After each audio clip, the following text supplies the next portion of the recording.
I ain't gonna lie, niggas be saying that. And niggas, I see it all the time with niggas on my Instagram, bro. Shorty in the red zone. Shorty be home in a minute. Whole time, them niggas still got 6 more years. How you in the red zone and he's 600 yards away? The red zone is a 20-yard line. We right there. The red zone ain't the 1-yard line on the other side. Shorty is not in the red zone. That shit is 4th and 50. What it do, YouTube? It's Ty Fatty with the Fatty. Back at y'all with another video, man. Y'all know why we here. To handle business, but before we handle that business, man, make sure you like, comment, and subscribe. I'm going to say it again, bro. Make sure you like, comment, and subscribe.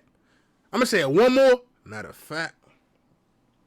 Like, comment, subscribe. Before I gotta beat you up, y'all know what's going on. We got the story of YFN Lucci and his shooters, the Miami boys. I don't know.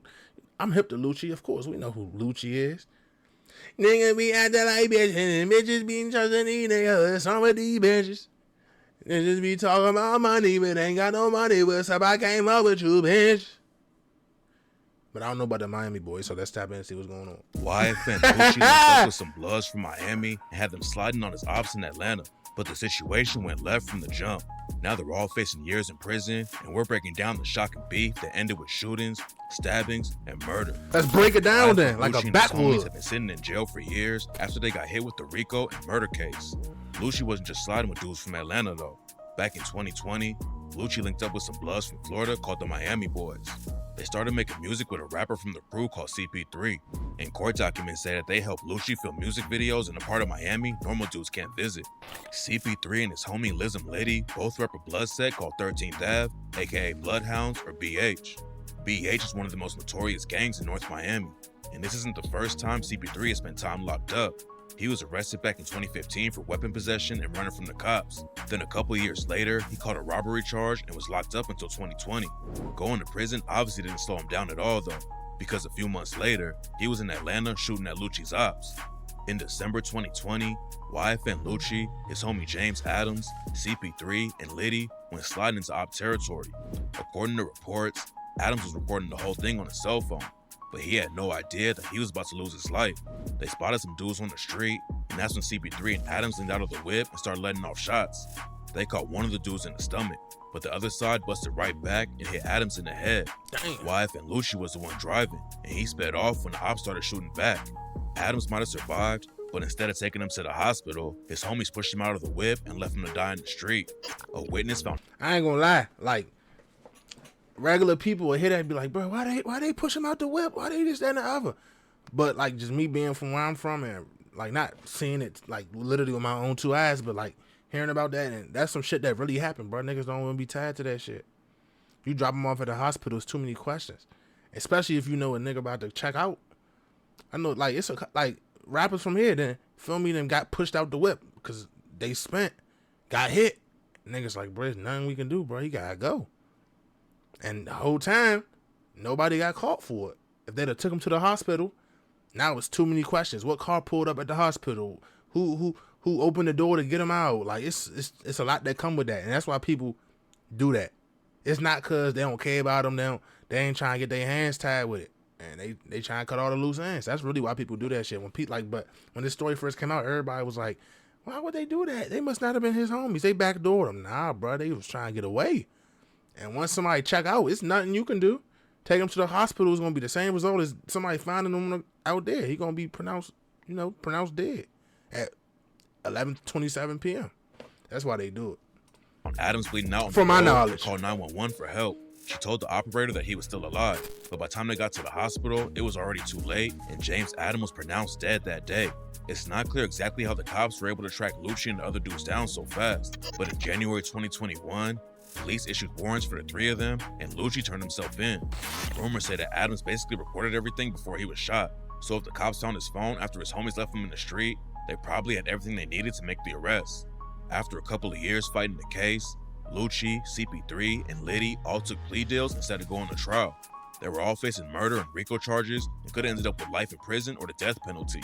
But instead, CP3 went down for 25 years, Liddy got 15, and Lucci was handed down a sentence for 10 years in prison and another 10 on probation. Damn. CP3 and Liddy might have had some clout if they went to jail in Miami, but getting locked up in Atlanta almost got CP3 killed. In August 2023, a video came out showing him getting jumped and stabbed by a bunch of dudes who are allegedly affiliated with YSL. Luckily, CP3 made it out alive, but he's not the only one who almost died. After Lucci got locked up, someone tried to shank him behind bars, and Lucci claimed there was a bag on his head. According to reports, two YSL affiliates named Big Briss and Antonio Sumlin asked Young Thug for permission to kill Lucci, and a YSL affiliate named J-Man is the one who allegedly stabbed him. The war between YFN Lucci and Young Thug's YSL crew has been going on for years. And you know what's so crazy about this shit though? Like, of course we want to praise this shit. Like, it's better ways to live and shit. They tried to get Lucci to testify on Thug in court for that Rico. Lucci said, hell nah. Regardless of, he knew his bread on his head, like, feel me? Like I say, you in this shit, you know what come with this shit. You gotta stand on that. You can't switch up because you in a jam. Lucci stood on it, bro. Hell nah, I ain't testifying. They wanted him to testify, and he said, hell nah. A lot of niggas wouldn't have did that, bro. Straight up. But back in the day, everyone was Straight fooling up. each other. Young Thug and Lucci both came up in an area of Atlanta called Zone 3. Back in the day, Thug repped a blood set called the ROC Crew, aka Raised on Cleveland. Then Thug later made his own lane and started YSL. Lucci grew up pretty close to where Thug is from, but he repped a blood set called Atlanta Blood Gang, or ABG, which is also under the umbrella of the Inglewood family Bloods. Lucci wasn't even trying to be a rapper and was focused on making money in the streets, but his brother K convinced Lucci to hop in the booth and start the YFN movement. One of Lucci's biggest supporters back then was a dude named Big Nut. Nut was known all over the city and had ties to everyone, including Thug and ROC Bloods. After Lucci decided to start rapping, Nut is the one who kept pushing him and even linked Lucci up with a local manager named Fly. Fly was also managing Rich Homie Quan, who had strong ties to Thug. Quan and Thug had been linking up in the studio and planning to drop a collab tape, but instead, Birdman added them to his Rich Gang crew and started pushing them both hard. Rich Homie Quan and Thug dropped the track Lifestyle, which went platinum, and their project, Rich Gang The Tour Part 1, ran up crazy numbers too. Shit was Thug fire. and Quan looked like they were gonna take over. That was a time to be alive. I'm telling you, boy. Lifestyle. This only beginning. I'm living my beginning. That shit was fire. My mother. For the whole industry together. But Oh, then in God. 2015, everything fell apart out of nowhere. Fans who weren't tapped into what was happening inside Atlanta were shocked, but it turns out that behind the rap beef, there was a deadly war going down. In January 2015, Big Nut was standing outside a barbershop when shooters rolled up and shot him to death. Rumors were flying from the jump that YSL was involved somehow, but it took years for the cops to make any arrests. Now, 5 YSL affiliates have been charged, and the cops say that Thug is the one who rented the car used for the hit. Crazy. Rich Homie Quan announced he was leaving Rich Gang just a couple months later.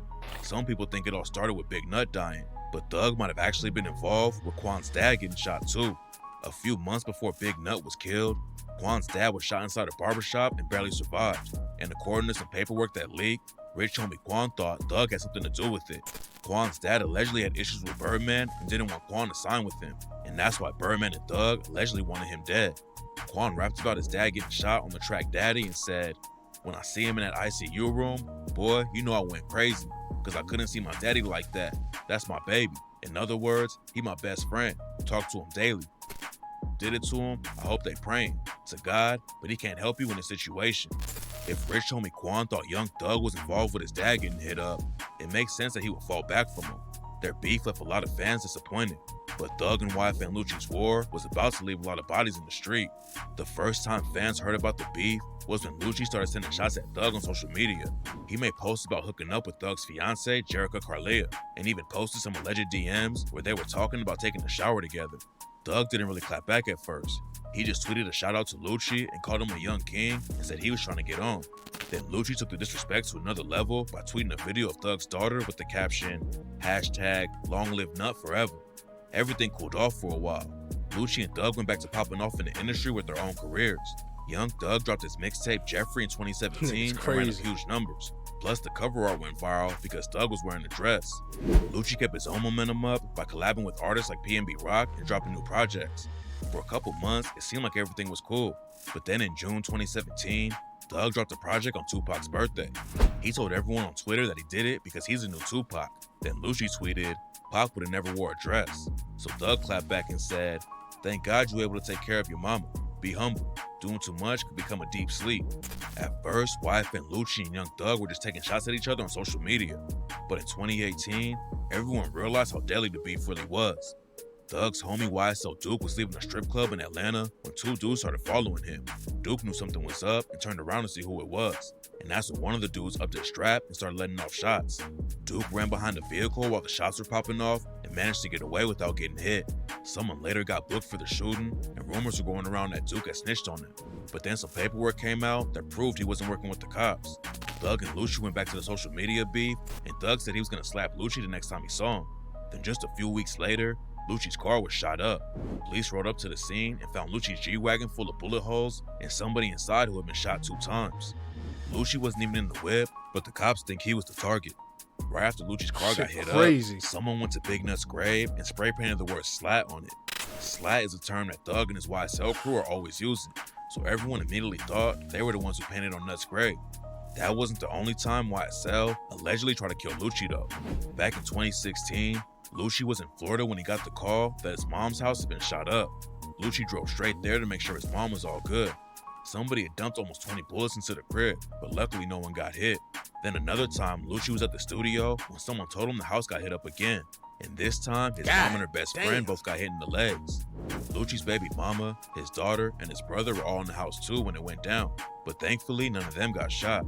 A lot of people thought YSL was behind the shootings at Lucci's mom's house. And the prosecutors in Young Thug's RICO case claimed Thug bragged about the shooting on his track Bad Boy when he rapped, "You better watch the way you breathe around me, for that breath be your last, boy. Smith & Wesson 4.5 put a hole in his heart, better not play with me. Killers, they stay with me. I shot at his mommy, now he no longer mentioned me. I had on Margellas when I shot at them. Act like you want war, and they gon' smoke you like a blunt." Thug's homie Yak Gotti also allegedly raps about the shooting too on the track Take It to Trial, where he said, "For slimes, you know I kill. Trial, I done beat it twice. State, I'm undefeated like. Feds came and snatched me, I don't know. No point in asking. I was on Cleveland, stuck like a magnet. I'll shoot at your mammy." Thug is still fighting his RICO case right now and could end up getting a life sentence, but Lucci might be coming home in just a few months. Back in June 2023, news broke that YFN Lucci had been offered a plea deal from the prosecutors.